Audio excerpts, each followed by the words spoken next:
क्या खास रहेगा? 1 किलो चांदी का जो सिक्का है वो बहुत चर्चाओं में, क्योंकि चांदी के जो भाव हैं इस समय वो भी 1 लाख के ऊपर। देखिए ऐसा है, इस बार दिवाली पे चांदी ज़रूर भावों में महंगी है, सोना भी महंगा है, लेकिन इससे व्यापार में कोई फ़र्क नहीं पड़ता है। कारण बाज़ार का जो हमेशा देखते आए हैं कि हर साल चांदी में दिवाली के ऊपर पे तेज़ी आई है, हर साल तेज़ी बढ़ती जाती है, लेकिन इस बार परसेंटेज ऑफ तेज़ी काफ़ी अच्छी आई हुई है। इसका कारण बाहर की विदेशों की जो समस्या है, लड़ाई है, ब्याज की रेटों में कमी करने का फ़र्क है, उसकी वजह से आई है।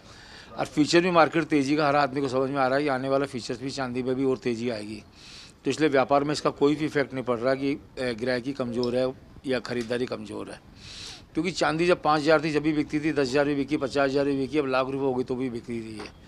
क्योंकि एक ऐसी पूंजी है जिसके अंदर में कोई भी रिटर्न उसको करते हैं तो उसकी रिटर्न वैल्यू अच्छी मिलती है और हैंड टू हैंड कैश हो जाती है। इसलिए इसमें इन्वेस्टमेंट हर आदमी करता है, चांदी हो या सोना हो। इस बार दिवाली के ऊपर में सराफा ट्रेडर्स कमेटी ने चांदी के सिक्के जारी किए हैं। हर साल जारी करते हैं, 2008 से जारी करते हैं। इस बार जो सिक्के जारी किए उसमें डाई में कुछ चेंज किया है, इस बार अलग डिफरेंस से डाई बनाई है। उसमें 5 ग्राम, 10 ग्राम, 20 ग्राम, 50 ग्राम, 100 ग्राम, 250 ग्राम, 500 ग्राम और 1 किलो के सिक्के निकाले हैं, जिसमें गोल और नोट शेप में सिक्के निकाले हैं। दोनों में हर साइज़ के सिक्के मौजूद है। और गोल्ड में भी 1 ग्राम, 2 ग्राम, 4 ग्राम, 5 ग्राम, 8 ग्राम, 10 ग्राम, 20 ग्राम, 50 ग्राम, 100 ग्राम के सिक्के हैं। गोल और स्क्वायर बिस्किट शेप में सिक्के हैं, वो कार्ड पैकिंग के अंदर सिक्के जारी किए हुए हैं। देखो, एक बड़ी बात ये है कि लोग बाग कैसे समझें कि जो शुद्धता सही है, मैं जो खरीद कर रहा हूँ उससे वो कैसे करूँ?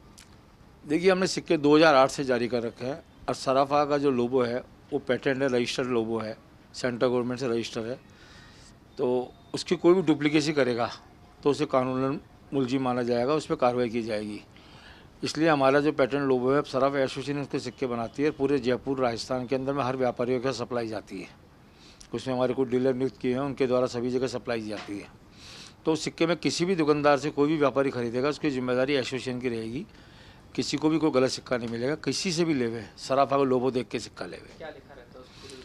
सराफा का लोगो है, उसमें सराफा ट्रेडर्स कमेटी के नाम से लिखा हुआ है और चांदी के सिक्कों पे साथ में हवा महल बना हुआ है और सराफा का लोगो लगा हुआ है, और सोने के सिक्कों में सराफा का ओनली लोगो लगा हुआ है। उस तरह से देख के आप सिक्का किसी से भी लें, कोई दिक्कत नहीं आएगी। लाख के पार है संभवतः, मेरी ज़िंदगी में तो ऐसा पहली बार 1 लाख के सिक्के इस बार, ऐसा भी कह सकते हैं कि बड़ी चर्चाओं में है 1 लाख वाले चांदी के सिक्के। ये कितनी अच्छी बात है कि हमारे चेहरों पे मुस्कुराहट है। आप भी मेरे से जब पूछ रहे हो, बड़ा मुस्कुरा के पूछ रहे हो कि चांदी 1 लाख रुपया है, और 1 लाख रुपया है तो नेचुरल है कि इसकी चमक बरकरार है। और अभी ऐसी उम्मीद, जो वैश्विक स्थितियाँ चल रही हैं, उनको देखते हुए कहीं भी ऐसा नहीं लगता है कि चांदी में कोई बहुत बड़ा, सोने में बहुत बड़ा कोई करेक्शन आएगा। उम्मीद की जा रही है कि चांदी अगले वर्ष हमें 1.25 लाख रुपये तक भी देखने को मिलेगी।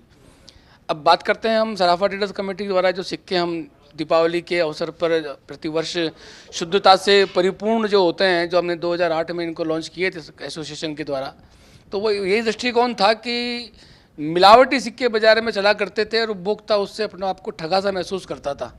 तो फिर संस्था ने ऐसा विचार किया कि संस्था के ब्रांड के नाम से बाज़ार में सिक्के चलें और जो शुद्धता से पे अपनी कसौटी पे खरे उतरें। और हमें ये कुछ बात की खुशी है कि सभी व्यापारियों ने मिलकर और संस्था के पदाधिकारियों ने मिलकर इसकी गुणवत्ता को बना रखा है। और आज सराफा ट्रेडर्स कमेटी, जैसे बताऊँ आपको, ये देखिए कि सराफा ट्रेडर्स कमेटी का ये सिक्का है और इसके पीछे हमारा ये लोगो आता है। तो ये लोगो अपने आप में शुद्धता का प्रतीक है। आप जब इस पर 999 देखते हैं तो आपको एक विश्वास होता है कि मैं शुद्ध चांदी खरीद रहा हूँ। यदि मुझे कभी भविष्य में आवश्यकता पड़ेगी तो मैं इसी को नोटों में परिवर्तित कर सकता हूँ ब्रांड के नाम से। जैसे आज देश में बात करते हैं, वो बहुत सारे बड़े बड़े ब्रांड्स हैं, उसी प्रकार हमने भी प्रयास किया है। चूँकि हमारे जयपुर लेवल तक है, लेकिन जयपुर के आसपास के विभिन्न शहरों में और गाँव के एरियो में काफ़ी मात्रा में सिक्के जाते हैं और बिकते हैं। इस बार भी उम्मीद है कि धातु महंगी होने के बावजूद भी पूजा से संबंधित चीज़ें हैं तो इनका बिक्रा अच्छा रहेगा। कुछ लिमिटेड पीसेस जो नोट के भी प्रतीकात्मक तौर पे, हाँ नहीं, जैसे हमने ये राउंड शेप में है, इस ये रेक्टेंगल शेप में भी हमने इसको निकालते हैं हम, और इसी प्रकार बिल्कुल स्क्वायर शेप में भी निकालते हैं, ओवल शेप में भी हम निकालते हैं। तो ये सभी प्रकार की कोशिश करते हैं कुछ ना कुछ नवाचार करने की, और जैसे जैसे इसकी आवश्यकताएं होती हैं उस प्रकार से हम उसको चेंज और बदलते रहते हैं इस चीज़ को। महंगाई का कोई भी असर बाजार पे देखने को मिल रहा है? चांदी महंगी हुई है तो उसका खरीदारी पे तो कोई असर नहीं? नहीं, देखिए थोड़ा बहुत जब चीज़ बहुत ज़्यादा महंगी हो जाती है, गत वर्ष की बात करें तो गत वर्ष चांदी 70,000 रुपये के करीब थी, इस वर्ष 1 लाख रुपया है, 30,000 रुपये का गेन चांदी के अंदर हो गया, ऑलमोस्ट 40% की तेज़ी हो गई है। तो जो छोटे, जिनको हम कह सकते हैं कि उपभोक्ता हैं, जिनकी क्रय शक्ति कम है, तो उनके ऊपर फर्क पड़ता है, और वही सबसे बड़ा खरीदार होता है बाजार का। मेरा ऐसा मानना है कि सबसे बड़ा बाजार का खरीदार कौन है? वह व्यक्ति है कि जिसकी सकल आय से उसको हम जब जोड़ के देखते हैं तो पाते हैं कि वो उसकी वो उस श्रेणी में वो नहीं आते हैं, लेकिन असली खरीदार मैं उन्हीं को मानता हूँ और उन्हीं को श्रेय देता हूँ इस पूरी बाजार को चलाने का। न्यूज नेशन अब व्हाट्सएप पर खबरों के ताजा अपडेट के लिए न्यूज नेशन के इस QR कोड को स्कैन करें।